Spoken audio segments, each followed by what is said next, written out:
Hello everyone, it's me, Alex Axe, also known as Alex Wells, and it is Thursday, November 30th. And that means it's now my hump day since my Monday was yesterday, so I'm having just a very compressed week. And, you know, it's a cold day out there today, so hopefully you're warmer than I am and, you know, you have a hot drink or something. Can you see the steam coming off of it? Not really, oh well. So I went to the dreaded HOA meeting last night, and it was a bit of a mess. I mean, kind of amusingly, they sort of half-ass run it on Robert's Rules of Order, like, you know, the most simplified version that you could possibly imagine.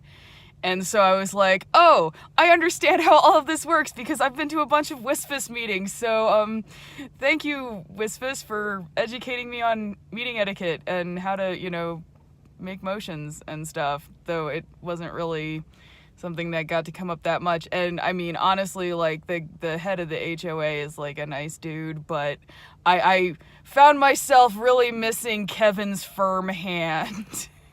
Because there were times where I was just sitting there going, that person should be talking. That person should be talking. They haven't been recognized by the chair. Would the member please stand? Would the member please rise? Ah!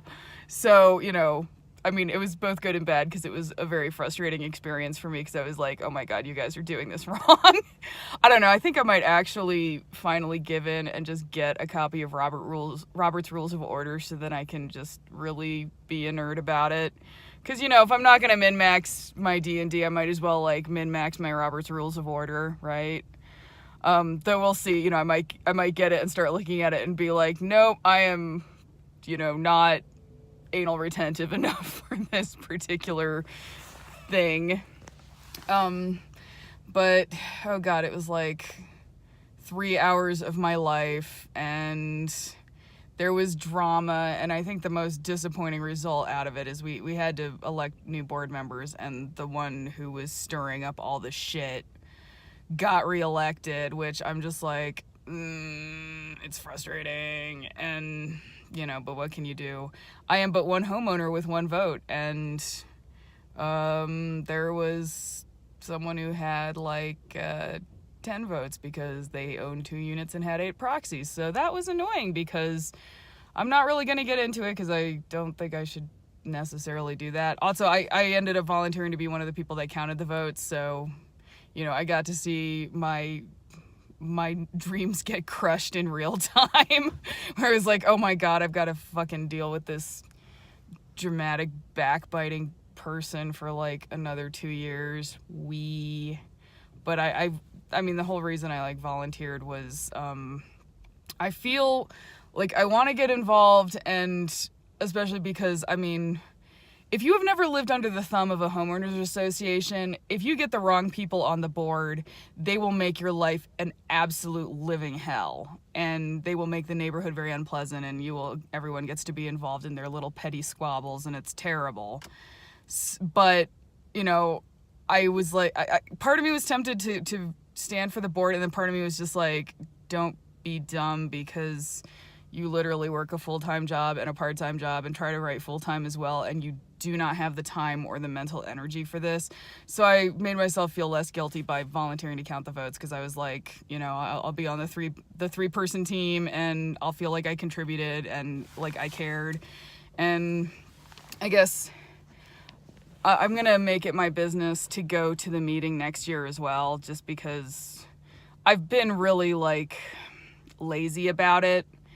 And I've come to the realization that I need to be more involved and learn some more of the processes that go on. And because if nothing else, like, my neighborhood doesn't have individual metering on the water for the houses, which is really problematic because in a way, it disincentivizes people from saving water and acting in an environmentally friendly way. And one of the things I want to push for is getting individual metering. And I brought that up this time, and, like, you know, we can't really talk about it yet because there was this huge financial crisis like 2 years ago with the HOA where it almost went broke, and, like, all that stuff we're still recovering from. So the board was basically like, yeah, we're not going to talk about doing anything as far as improvements go for 2 years until we've paid off this horrendous loan that the old, you know, the previous board was in arrears for because like our management company was here. You know, I'm sure you don't care about this, but so it's like basically I need to just keep showing up and agitating because I want individually metered water and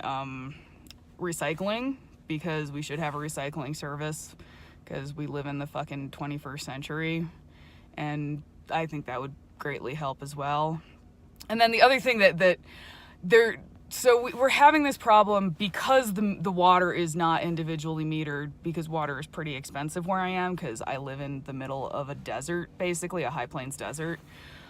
We've actually had this problem with our neighborhood kind of being advertised as a place for people who want to buy units and then rent them out by room, you know, and do some other really shady stuff with it, as like a great place to do that, because then you get to spread the cost of the water that your unit uses to all the other homeowners. And there's like somebody's running a freaking Airbnb out of my neighborhood, and there's some other issues, and there was talk about like, you know, how can we deal with this by defining like a single family dwelling. And I also had to like stand up on my hind legs and say, okay, I understand that you want this to be like a family oriented and friendly neighborhood, but please have some sympathy for people like me, who is a homeowner in residence who does not have a traditional family and lives with, you know, their two best friends basically. And I have this terrible feeling that everyone interpreted that as, hello, I live here with my polyamorous triangle. Which, you know, honestly, if that'll get them to kind of think about non-traditional families, or just even non-traditional living situations where it's unrelated people cohabitating because we're all fucking poor, that's fine. I'm willing to take that. But it was just like, oh God, I understand what everyone is now thinking. Fine. So that was my adventure last night, my HOA adventure. So it was interesting and frustrating, and yeah, weirdly interesting, mostly really frustrating, but whatever. I made some noise, and now I know how to like really start annoying the HOA, so that's A+. The other thing I wanted to mention today is my friend Amal had another run-in with airport security theater while trying to come to the US, and it's horrific. And obviously this happens to a lot of people, which it just makes it extra upsetting because I know Amal and she's a really incredibly sweet person who, not that anyone deserves to have this bullshit heaped upon him, because basically they like detained her for 2 hours and went through all of her stuff and made her unlock her phone and read her fucking bullet journal, like page by page, and asked really intrusive questions and made her miss her flight. And, you know, the fact that after someone else caused her to miss her flight, that she then had to go through a bunch of hoops to get a different flight that wouldn't cost her extra money is just like infuriating on a entirely different level, because it's not her fault. But, you know, it just made me think, like, you know, I mean, this, like, the entire security theater, the way in airport security is run is just shameful and explicitly racist, and it doesn't make us safer. It's never made us safer. I mean, basically, all the reading I've done on airport security theater is basically like, if the terrorist has gotten to the airport, you are already in trouble and you have already failed, because it needs to be preventative law enforcement investigation that's taking care of people and finding things before they, you know, get onto an airplane. And yes, like, I think we should be putting our bags through the X-ray so that crazy people can't take guns on. And I am sorry, I don't mean crazy in a derogatory way. I mean, gun nuts can't take their guns onto the planes, because I don't trust them. Sorry, I'm trying to be better about things. It's a work in progress, because in many ways I talk like, you know, I'm like a working class asshole, which means sometimes I'm learning. Anyway, and the thing is, it also just made me think. I went through airport security on the day before Thanksgiving, which, you know, I remember I vlogged about this, where I was having all of these stressy nightmares about being stuck in security for hours and missing my plane and all that, and that's why I went to the airport so early. And the speed at which I went through security was just gobsmacking, like, because they for that one day, the TSA, at least at DIA, was like, oh, you know what? Well, we're not going to worry about the nude scanners or anything else. Everyone just goes through the metal detector and we scan all your bags in the x-ray. You don't have to take your shoes off. You don't have to take your laptop out or your tablet or any of that. And it was like going through airport security in 1999. And it was amazing.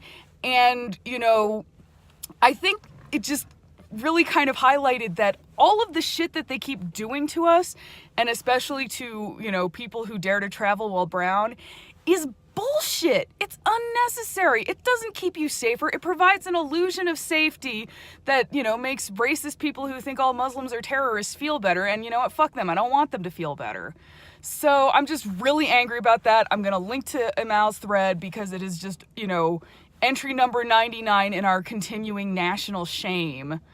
And just, I want airport security to go back to actually making sense. And, you know, the stuff that we do right now is just, it's unnecessary and it makes no sense. And it's a way to, you know, harass brown people and not make them want to come to the U.S., which is economically terrible when you come down to it because tourism is great. I live in a tourist state. So anyway, I'm pretty mad about that. So I'm also running out of time, so I will talk to you later. Have a great Thursday. Get things done before Friday because Friday we're all just going to be watching the clock and waiting to go home. And if you like the rant, like, share, and subscribe, and I'll talk to you later.